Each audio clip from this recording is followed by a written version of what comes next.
En vivo. Muy bien. Muy buenas noches tengan todos ustedes, mis queridos hermanos y radioescuchas por Radio Teteleste, la estación de la voz del maestro. Muy buenas noches a todos ustedes. Hoy, miércoles 28 de noviembre del 2018, los saludamos desde México a todos ustedes que nos están escuchando en toda Norte y América y Centroamérica. Les mandamos un fuerte abrazo y un caluroso saludo. Aquí mi hermano Roberto, el doctor Roberto Islas Montes, querido amigo, el día de hoy les comunico que nuestro hermano José Antonio Septién no va a poder estar con nosotros. El hermano se está tomando unas merecidas vacaciones y no va a regresar hasta casi finales del mes de diciembre. Entonces, les comunicamos a todos ustedes que vamos a tener un breve paréntesis.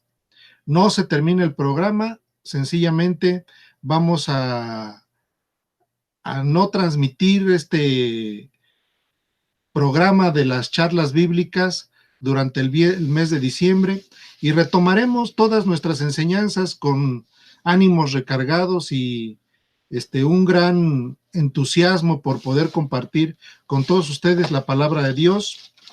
Les comento y les platico que iniciaremos en el mes de enero, por ahí del segundo miércoles de enero, porque el día 9, que es 9 de enero, el día 12 es muy pegadito a Año Nuevo, entonces transmitiremos a partir del 9 de enero. Mis queridos hermanos, hoy vamos a concluir con temas de la Septuaginta, pero no sin antes cederle la palabra a nuestro hermano Roberto Islas Montes para que lo salude y para que esté con todos ustedes aquí transmitiendo desde la ciudad de Querétaro, en México. Mi querido hermano. Bendiciones, hermanos.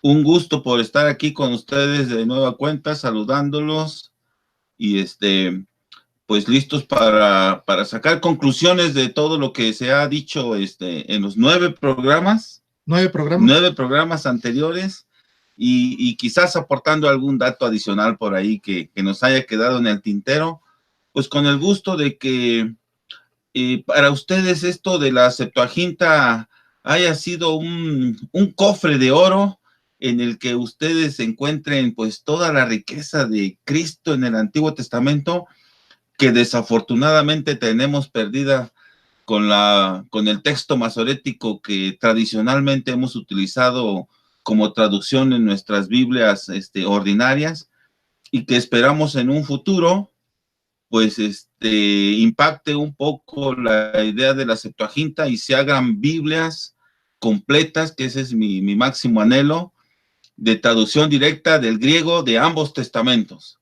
Con esto quiero decir que se traduzcan los libros del Antiguo Testamento que están en griego y por supuesto los del Nuevo Testamento que también lo están, y que podamos tener toda esa riqueza de la que nos hemos perdido durante siglos, hermanos, siglos, en nuestras futuras versiones de la Biblia, con toda la riqueza y todo el aspecto gentil que tiene la Septuaginta y que pues era destinada para nosotros y que por algún extraño motivo que ustedes ya conocen, no tan extraño entonces, nos lo fue arrebatado, hermanos. Bendiciones a todos y un gusto estar con ustedes. Muy buenas noches, hermanos. Le mandamos saludos a nuestro hermano José Antonio Septién, que espero tenga tiempo para estarnos escuchando. Le mandamos un fortísimo abrazo donde anda.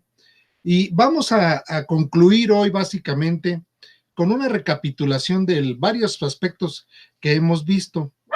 A mí me gustaría mucho abundar un poquito más sobre algunos comentarios que hizo Natalio Fernández en el sentido de uno de sus capítulos del libro La Septuaginta, la Biblia griega de judíos y cristianos.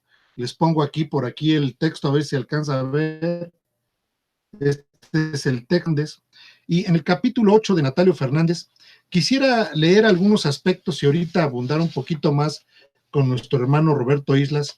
Quisiera leer en realidad varios fragmentos del libro como un referente más respecto a los aspectos que tienen que ver con la Septuaginta, porque el capítulo 8 trata de algunos aspectos importantes, fundamentales. Les leo, hermanos, y les cito a Natalio Fernández, capítulo 8, la Septuaginta y los orígenes cristianos. Dice Natalio: la Septuaginta fue la Biblia de los autores del Nuevo Testamento.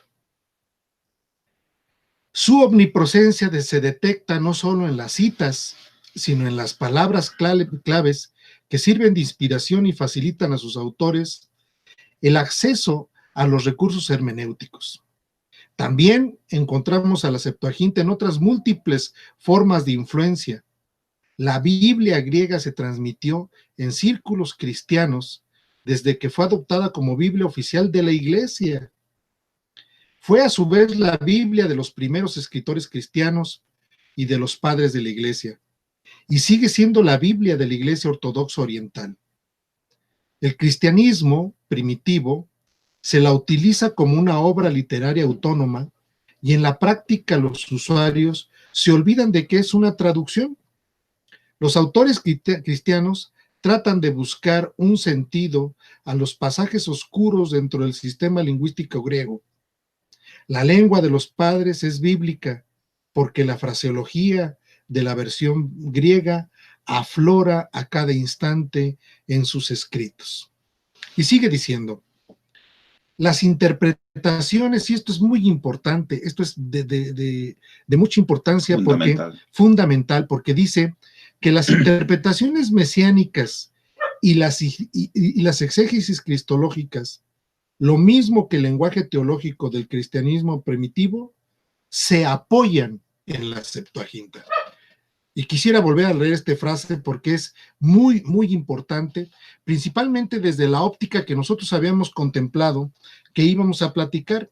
Y les decíamos que desde nuestra óptica cristiana evangélica, nosotros teníamos una interpretación acerca de las diferencias entre el texto base del cual fue traducida la Septuaginta y el texto masoreta que tenemos en la mayoría de nuestras versiones.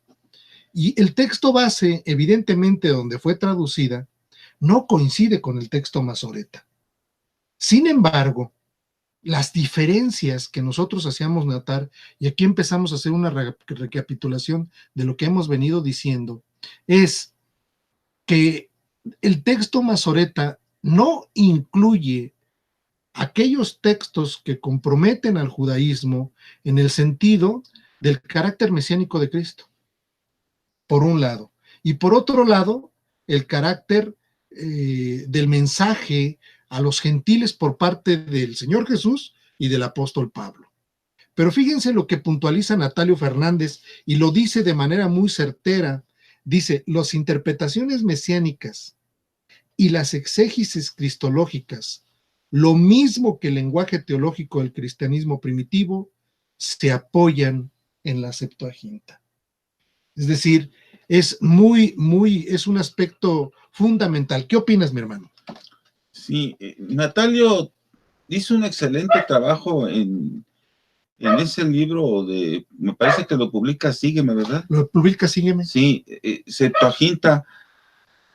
El problema, nosotros lo hemos platicado, el problema con Natalio es que es católico, y como católico, como buen católico, está limitado en los alcances que puede exponer, pues por una serie de,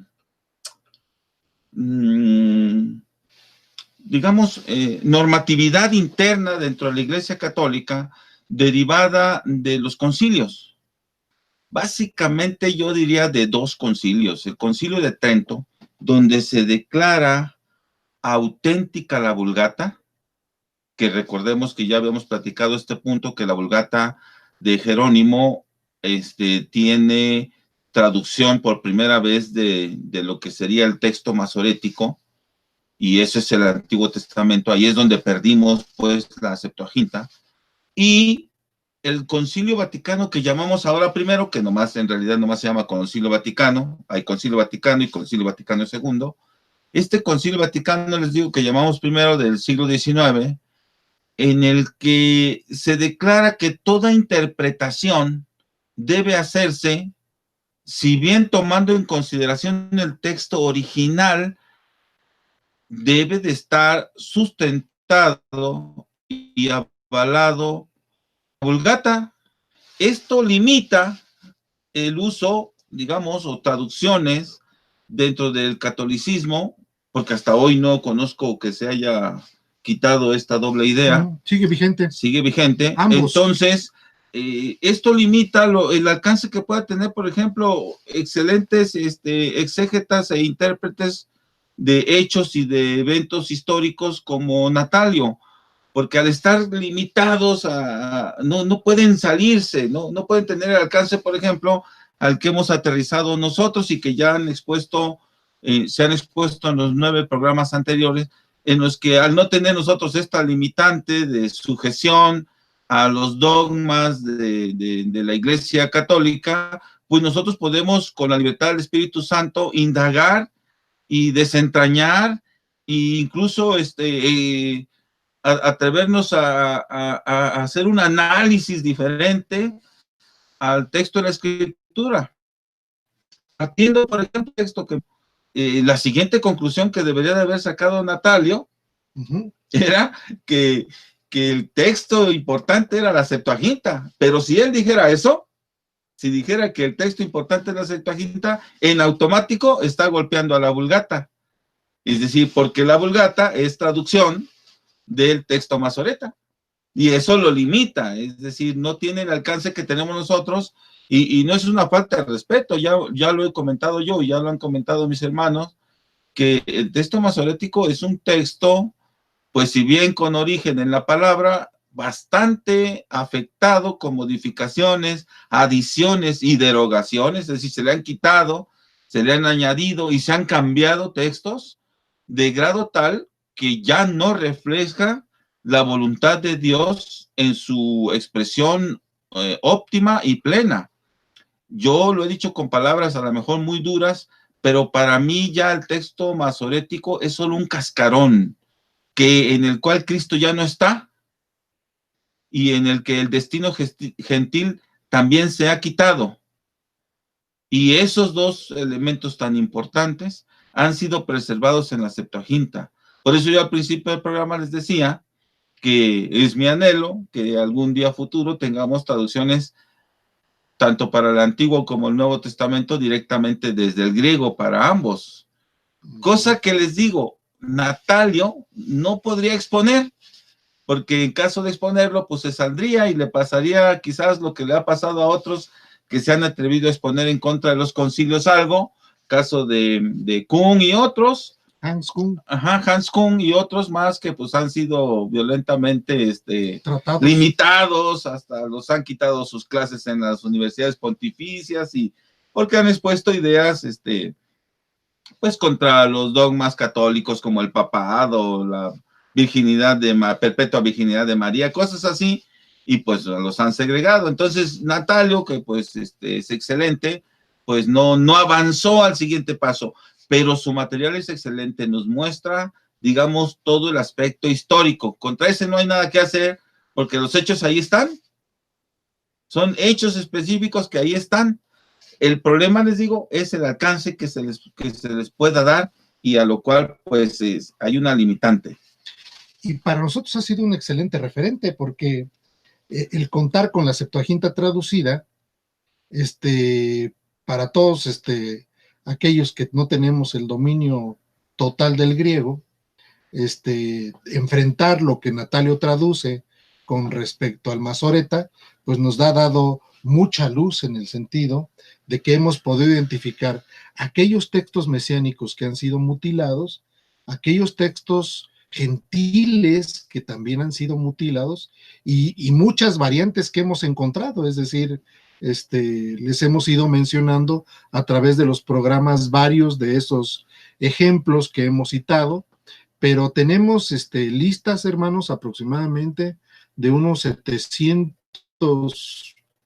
60, 700 versículos, diferencias entre el texto masorético y el texto de las 70. Natalio sigue afirmando algunas cosas que son de interés histórico, que yo creo que son importantes. Sí, eso es a lo que me refería. Dentro del punto histórico es excelente porque él recopila información base fundamental y que pues nosotros hemos tomado como fuente a Natalio para muchas de las afirmaciones que hacemos. La limitación con Natalio es la otra que yo les expuse hace un momento. Sí, es lo que yo le llamaba la especie de una, lo voy a decir en estas palabras, una reflexión espiritual. Sí, el hermano Armando una vez nos comentó, y yo de ahí retomé este comentario que les hice.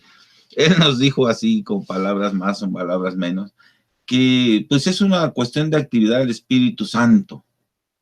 Como no tiene este alcance y tienen estas limitantes por tanto dogma en el que los han encasillado, que la actividad del Espíritu Santo está en estrecho limitada, pues, y siendo benevolentes con esta cuestión que estamos señalando, ¿verdad?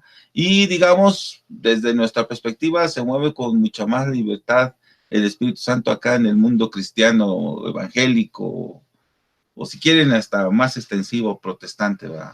Claro. Entonces, pues, si me permiten, vamos a seguir leyendo algunos referentes de Natalio que desde el punto de vista histórico es muy, muy importante y quisiera leerlos porque tenemos varios para seguir comentándolos. Cito a Natalio, página 100, capítulo 8, y el capitulado se llama Preparación al Evangelio, que dice algunas cosas muy interesantes, muy interesantes. Dice lo siguiente: la traducción de la Biblia a la lengua común de entonces, el griego, preparó y facilitó la expansión del cristianismo por la cuenca mediterránea y por todos los rincones del Imperio Romano. Por eso, los autores cristianos consideran providencial la traducción de la Biblia al griego. Antes de ella, tan solo se conocía la revelación en Judea y en un único pueblo, Israel, que se mantenía separado del resto de las naciones como un huerto vallado, dice Natalio, hortus conclusus. Pero al acercarse la plenitud de los tiempos, en la que todos los pueblos iban a entrar en una nueva alianza promulgada y sancionada por Jesucristo, apareció la traducción griega como estrella matutina que anunciaba al verdadero sol de justicia. En efecto, al verterse a una lengua que en aquel momento se había propagado por todo el orbe, hizo a las gentes envueltas en las tinieblas de la ignorancia más dispuestas para recibir el Evangelio. Al comprobar que aquellas cosas que promulgaban los apóstoles de Cristo habían sido anunciadas mucho antes por los profetas y traducidas a una lengua que ya conocían, por lo cual, con razón, Juan Crisóstomo llamó a esta versión Puerta hacia Cristo. Con estas palabras, no exentas de retórica, se expresa Brian Walton, en el que prologó su edición de la Biblia Política de Londres en 1657. ¿Qué opinas de esto? Que no lo habíamos dicho, hermano, ¿eh? No se había dicho. Cabe decir que este punto no lo habíamos tocado. No se había tocado. Y creemos que es un punto fundamental. Yo cuando lo leí por primera vez dije, wow, Dios moviendo los hilos de la historia para la expansión del Evangelio. Y no solamente los hilos de la historia en la traducción, sino los hilos en la historia, en las conquistas de Alejandro Magno, es decir, las conquistas de Alejandro Magno, el proceso de helenización, la difusión del griego a toda la parte del norte de África, Asia, Europa, todo lo que conquistó Alejandro Magno, y era, desde mi óptica y perspectiva, era Dios preparando la difusión y la propagación del Evangelio a través de la traducción de la Septuaginta. Sí, sí. Me llena de gozo estas cosas, me emocionan saber que así son, hermano. Sí, de hecho, desde la formación del griego y el mismo estilo del griego, imagínense la preparación de Dios 15 siglos antes de la venida de Cristo, preparando un nuevo lenguaje en el que va a llegar su mensaje al mundo, dándole un esplendor 8 siglos antes y preparándolo como un lenguaje, digámoslo así, común, popular, enraizado entre toda la gente con las conquistas de Alejandro Magno, que pues tuvo una preparación que le permitió a Alejandro Magno, primero, pues recibir el título de Magno precisamente por la difusión que hizo, pero el punto principal en él es que no solamente conquistaba, sino además helenizaba, es decir, difundía la cultura griega, incluso sin opacar ni menospreciar las culturas de los pueblos, las hacía coexistir con muchas de las regiones conquistadas. Ahí está el caso mismo de los mismos judíos, no perdieron ningún punto de identidad en cuanto a sus creencias, y sin embargo recibieron el helenismo. Mismo Pablo, en la ciudad de Tarso, había varias escuelas ahí de helénicas del periodo desde Alejandro Magno, de escuelas filosóficas, que de alguna u otra manera influyeron en el pensamiento del apóstol Pablo, de grado tal que incluso cita poetas en muchos de sus cartas que prácticamente serían desconocidos para nosotros si no son por las citas que él hace de esos poetas de la literatura del periodo, digamos, filosófico importante de la Grecia antigua. Entonces, pues, era evidente que esto que está diciendo Armando, la plenitud de los tiempos de que habla Pablo, no solamente se refiere a, dentro del punto de vista del judaísmo, digamos, la formulación ya de un texto básico.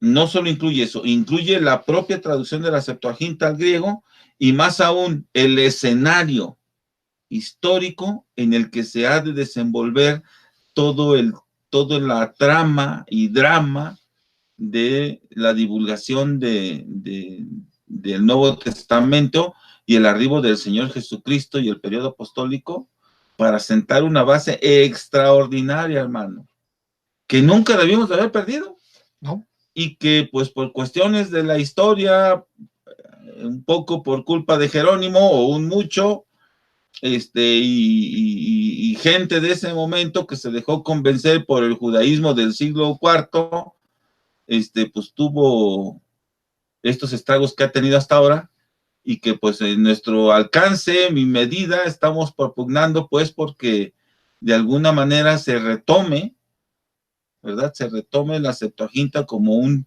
texto fundamental, y yo digo fundacional del cristianismo. Como de alguna manera lo soporta y lo sostiene Natalio Fernández. Podemos, déjame ver si localizo algún otro puntito interesante acerca de este aspecto. Si me permiten, voy a seguir a Natalio Fernández, y dice lo siguiente: sin duda que el uso de la lengua griega, y en concreto la adopción de la Septuaginta como Biblia de la Iglesia, contribuyó a la rápida expansión del cristianismo. Es más, no solo asume como Biblia, sino primero no dudará en traducir de nuevo la Septuaginta a todas las lenguas vernáculas del imperio a donde alcanza la primera evangelización.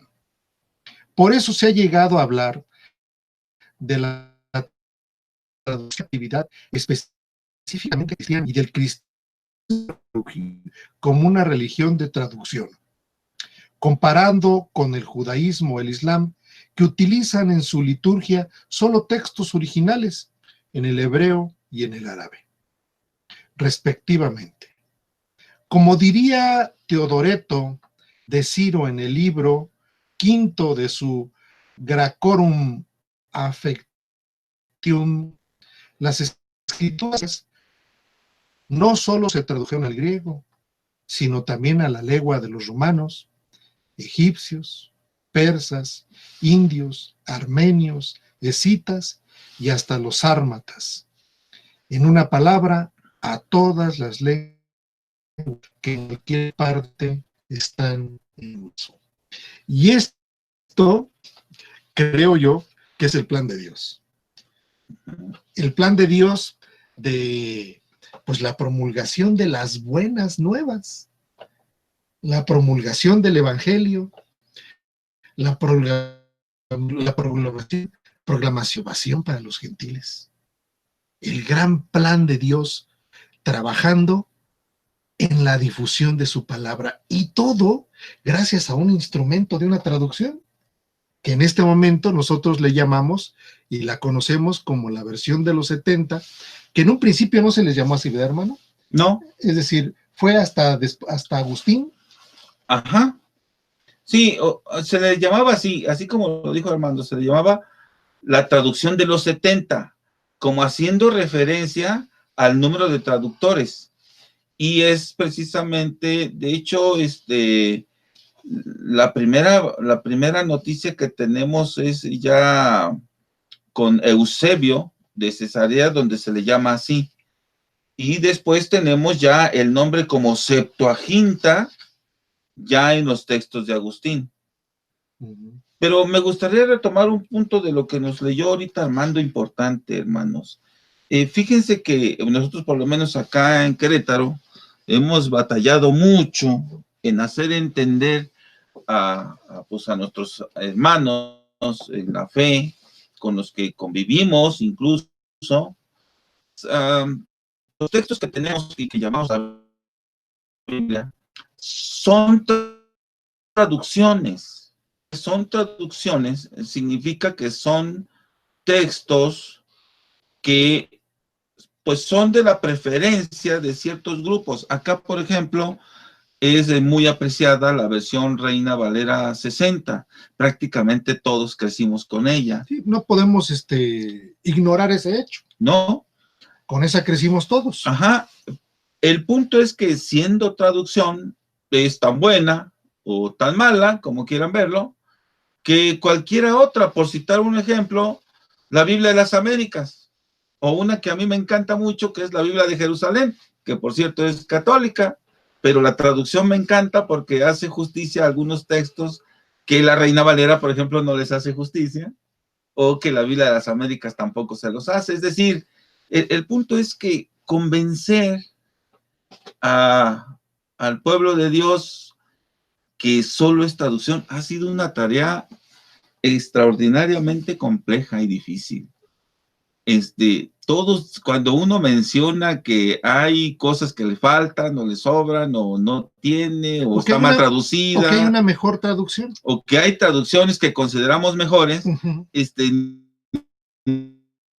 diciendo que una herejía, como tentando la palabra de Dios, como si la versión Reina Valera, que es con la que más dificultad hemos tenido, fuera la única y contra la que se tendrían que medir todas las demás. Entonces, si eso es con las traducciones, hermanos, imagínense el problema que representa hacer señalamientos de que el texto masoreta no es tal, no es verdaderamente la palabra de Dios, por decirlo en palabras simples, sino que quien mejor refleja en grado y medida y alcance la idea de Dios transmitida hacia nosotros es la Septuaginta. Hacer este cambio, pues si les digo, con las meras traducciones, decirles que una es mejor que otra, se hace a veces hasta un conflicto, pues imagínense ahora con hacer el señalamiento de que el texto masorético en realidad ya no refleja el alcance que Dios tenía determinado para ella, que eran dos, lo hemos repetido muchas veces. El asunto cristológico es decir, el arribo del Mesías, con que mis hermanos ando, como por ejemplo esto de abrir los ojos y todos esos ejemplos que les han puesto ellos, y el destino gentil, que también lo desaparecieron prácticamente del texto masorético.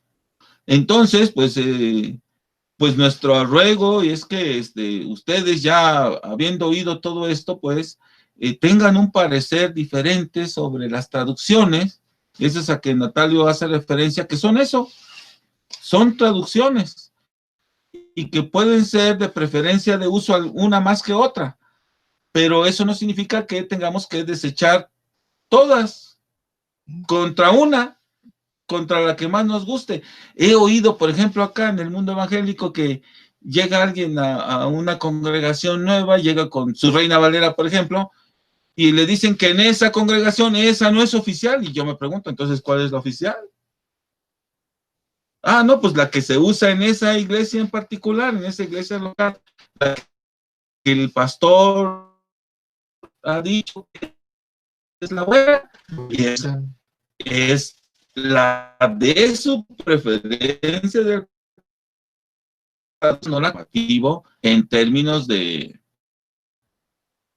que sea, pues eso en el mundo evangélico por lo menos no debe de existir. Un acercamiento a la palabra de Dios tiene que ser desde el Nuevo Testamento en griego, tiene el alcance suficiente salvífico que necesitamos y de crecimiento espiritual, pero sin tener que gestar esta idea, pues, o desarrollar esta idea de que la versión que más nos gusta es la única y que todas las demás no sirven. Todas, absolutamente todas las que tengamos en español, todas son traducciones. Todas las que tengamos en inglés también, todas son traducciones. El texto únicamente está en griego. Sí. Eso creo yo que es muy importante puntualizarlo, en el sentido de que pues a veces encontramos traducciones no necesariamente que estén mal, sino que el uso del lenguaje utilizado a veces limita un poquito la cuestión de una buena interpretación, una buena exégesis, ¿no? Entonces, yo aprecio mucho la Reina Valera porque pues con esa crecimos, con esa nacimos hace 30 años. Sin embargo, en el transcurso del tiempo nos hemos dado cuenta de que ha habido algunas traducciones, textos específicos muy buenos. Y quiero citar de manera puntual el uso, por ejemplo, de la revisión del Nuevo Testamento de la edición 4 de la Biblia textual. No así de su Antiguo Testamento. No porque no lo haya hecho nuestro hermano Septién, pero creemos que hay unas mezcolanzas que se encontraron y de una manera la edición 4 en el Antiguo Testamento es muy débil, y no solamente débil, sino hueca en algunos sentidos. Pero les comento que, por ejemplo, la revisión de los tiempos pasivos en todo el Nuevo Testamento es fundamental. Es excelso lo que el hermano José Antonio, el trabajo fue muy arduo. ¿Por qué es fundamental, hermano? Ahorita les explico por qué. Les voy a explicar por qué. Les explico. Miren, el lenguaje de la Biblia es un lenguaje en donde Dios nunca puede ser tomado por sorpresa. Es decir, el Señor siempre toma la acción en primera instancia, mucho antes de que el hombre pueda inclusive reflexionar sobre ellos. Y yo pondré en ustedes un corazón nuevo, y esto no es de vosotros, pues es un don de Dios, porque somos hechura suya, y encontramos este lenguaje de manera fundamental. En la escritura, los verbos en griego los encontramos básicamente en 3 voces: en voz pasiva, en voz media y en voz activa. Solamente para no complicar mucho el asunto, es aquellos verbos que están escritos en voz activa es cuando el sujeto realiza la acción. Yo escribí, yo soy el sujeto, por lo tanto, yo escribí. Sin embargo, los verbos en voz pasiva es cuando la acción no es del sujeto, sino cuando la acción viene de fuera del sujeto. Es decir, la acción es una acción externa sobre el sujeto. Les pongo un caso puntual de un texto en el libro de los Hebreos. Se los voy a leer, hermanos, en el libro de los Hebreos, capítulo 10, versículo 14, de este ejemplo, que además la Biblia está plagada de estas cosas. Es decir, podemos ver, por ejemplo, Romanos 5.1, y ahorita vamos a Hebreos. Romanos 5.1 dice lo siguiente, hermanos. Dice Romanos capítulo 5, versículo 1. Dice, por tanto, dice Pablo, habiendo sido declarados justos por la fe, tenemos paz con Dios por medio de nuestro Señor Jesucristo. Aquí está la riqueza del griego. Es decir, esta declaración de justicia por parte del Señor, que nos produce paz con Dios. De ser enemigos, pasamos a ser amigos por medio de la fe. Pero fíjense bien, habiendo sido declarados justos por la fe. Este habiendo sido declarados es una acción externa, es una acción de parte de Dios. Entonces, este es un pasivo. Y es un pasivo porque el pasivo, la acción viene de parte ¿de quién? De parte del Señor. Efesios 2, capítulo 8 dice, por gracia sois salvos por medio de la fe. Y fíjense cómo dice, y esto, es decir, la gracia y la fe, y otro, es un don de Dios. Sigue diciendo, no por obras para que nadie se gloríe, dice, porque somos hechura suya, creados en Cristo Jesús para buenas obras, las cuales Dios preparó de antemano para que anduviésemos en ellas. Es decir, esta acción de parte de Dios es primordial. Y el hermano José Antonio déjenle hecho una floresota al hermano, porque bueno, no solamente es un gran amigo y hermano, sino es un gran estudioso y un gran todos los verbos pasivos del Nuevo Testamento, de la edición 4 de la Biblia textual. Así es que vale la pena que tengamos ese Nuevo Testamento de la Biblia textual. Así, hermanos, híjole. ¿Iba a decir el de Hebreos? Iba a decir el de Hebreos. Hay impresionante la cantidad de verbos que están bien traducidos en este sentido. Les leo Hebreos 10:14. Dice el autor de los Hebreos, dice, porque con una sola ofrenda ha hecho perfectos para siempre a los que están siendo santificados. Excelente traducción. Es decir, justa. Y fíjense bien, porque con la sola ofrenda de nuestro Señor Jesucristo hizo perfectos, fíjense bien, no en un momento, ni en un instante, ni en el momento de tu conversión, ni en el momento de tu vida cristiana, sino aquí dice, ha hecho el Señor perfectos para siempre. Y aquí viene el otro verbo en voz pasiva, a los que están siendo santificados. Y los que están siendo santificados son aquellos a los cuales el Señor está haciendo la obra en ellos, y ahí está el verbo en voz pasiva. Como estos ejemplos, hermanos, está plagado el Nuevo Testamento. Y no solamente el Nuevo Testamento, sino la Septuaginta. ¿Por qué? Porque estas, por así decirles, imágenes verbales de la gramática griega fueron llevadas al Nuevo Testamento, al Antiguo Testamento. Entonces encontramos ahora esta riqueza del griego plasmada en la traducción de la Septuaginta. Y les digo, como esta acción de Dios, esta acción permanente de Dios, es fundamental en el estudio de la Escritura, porque entonces vemos que el que decide revelarse, Él es el que recibe dar a conocer su nombre es por medio de Él, el que decide dictar sus preceptos es por medio de Él, pero el que decide salvarnos es por medio de Él.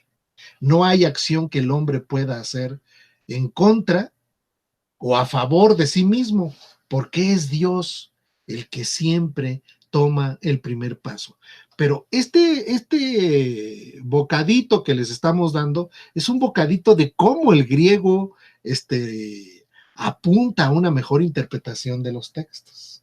Sí, lo que tú puntualizabas, cuando se hace la traducción del hebreo al griego que conocemos como Septuaginta, esto que tú estás diciendo de la voz pasiva se incluye. Claro. Se incluye, y de ahí los apóstoles cuando citan, lo actualizan para el Nuevo Testamento. Exactamente. Y entonces cuando vemos Septuaginta, que armoniza perfectamente bien con Nuevo Testamento, nos damos cuenta de lo que Natalio nos estaba diciendo. Claro. Caemos en la cuenta porque Natalio nos estaba diciendo eso. Entonces, hermanos, podemos encontrar en toda la Escritura el uso, ¿cómo les diré? Este uso, de alguna manera, de los pasivos como un elemento hermenéutico para poder comprender el sentido de las Escrituras. Yo puedo citarles, no es el caso de ahorita, quizás lo veremos en algunos aspectos más, pero podemos citarles muchos ejemplos de estos, donde nuestro hermano José Antonio es un experto, y como les digo claramente, él revisó todo el Nuevo Testamento. Su expertise del hermano es el Nuevo Testamento. Su expertise del hermano es el griego, evidentemente. Revisó todos los verbos pasivos, hermano, actualizados, no así del Antiguo Testamento, porque utilizan un Antiguo Testamento masoreta mezclado con la ley, supieron que eran fundamentales de las 70, y bueno, pues yo creo que ahí tiene una gran debilidad la edición 4 del Antiguo Testamento. Pero ya conclustaría mucho, porque este aspecto no lo hemos tampoco platicado, pedirle a nuestro hermano Roberto que nos explique una de las características principales del lenguaje, el por cual nosotros también creemos que el Señor obró para que esto fuera escrito en griego. Y el asunto tiene que ver con la cuestión de la parataxia y la hipotaxia.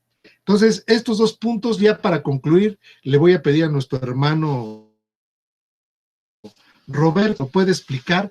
Porque es un puntito y un filón por ahí que en una de nuestras pláticas, de alguna manera comentamos, y nos decía el hermano Roberto, expliquen eso. Pero ya que está aquí el hermano, le vamos a pedir que nos explique el aspecto que tiene que ver con la parataxia y la hipotaxia, y qué lenguaje incluye estos dos elementos. Adelante, mi hermano. Yo en alguna ocasión lo comentamos aquí, de las que yo estuve, lo comentamos muy brevemente, y el punto es la forma expresiva, la forma en cómo se expresa un lenguaje, contrastando pues los dos que tenemos enfrente, que es la forma y la forma griega. La forma hebrea es ideal, hermanos, es ideal para las cuestiones narrativas, para las cuestiones poéticas, porque tienen una base estructural en una cuestión lingüística que nosotros llamamos la parataxia. La parataxia es esta forma de lenguaje que expresa una idea tras otra como en cadena, ideal para cuestiones históricas. Si ustedes leen cualquier parte del Antiguo Testamento, es rico en historia. Enraiza pues el Antiguo Testamento en la historia de un pueblo, y la parataxia, esta forma tan característica de la lengua hebrea, es, digámoslo así, la forma idónea en la que pudo haber sido expresado. Si yo pongo un ejemplo sencillo para que se comprenda bien la parataxia, con respecto a las actividades pues yo diría algo así como, pues, me levanté a las 5 de la mañana, me metí a bañar, desayuné a las 6:30, me dirigí a la universidad a dar clase, a las 7 de la mañana ya estaba dando clase frente al grupo, etcétera. Yo señalaría hechos concretos y específicos de todas las actividades que estuve haciendo en una forma narrativa, sin que necesariamente un hecho dependiera vinculativamente del otro. Cosa muy distinta en la forma griega. En la forma griega es, digamos, este lenguaje ideal para las cuestiones de explicar, porque basa su estructura gramatical en lo que nosotros en lingüística conocemos como hipotaxia. Literalmente significaría así como subordinación de frases. El punto es que cuando alguien quiere explicar una idea, entonces lo que hace es fraccionar esa idea en partes y explicar cada una de las partes, todas vinculadas con la idea principal, de tal manera que cuando uno ya ha leído todas las partes, escuchado toda la idea principal aparece clara ante nosotros. Como por ejemplo, si yo quisiera decir que entre más se estudia, entre más se profundiza en la escritura, más claridad podemos tener algún texto, entonces yo tendría que explicarles a ustedes qué entiendo por profundidad, qué entiendo por claridad, qué entiendo por escritura, de tal manera que todo lo vinculo con la idea que quiero transmitir. Y al vincularlo con la idea que quiero transmitir, explico cada una de las partes para que ustedes vayan entendiendo, así como una especie de árbol en el que todas las ideas están subordinadas o son dependientes de la idea principal que quiero transmitir.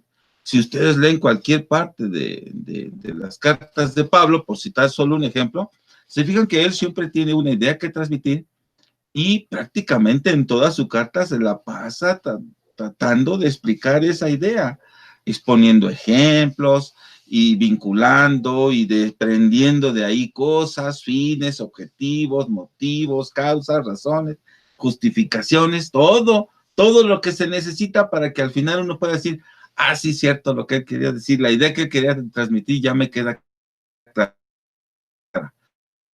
Son dos frases, una se llama parataxia, en la que no hay vinculación más que la mera secuencia, pero no hay dependencia.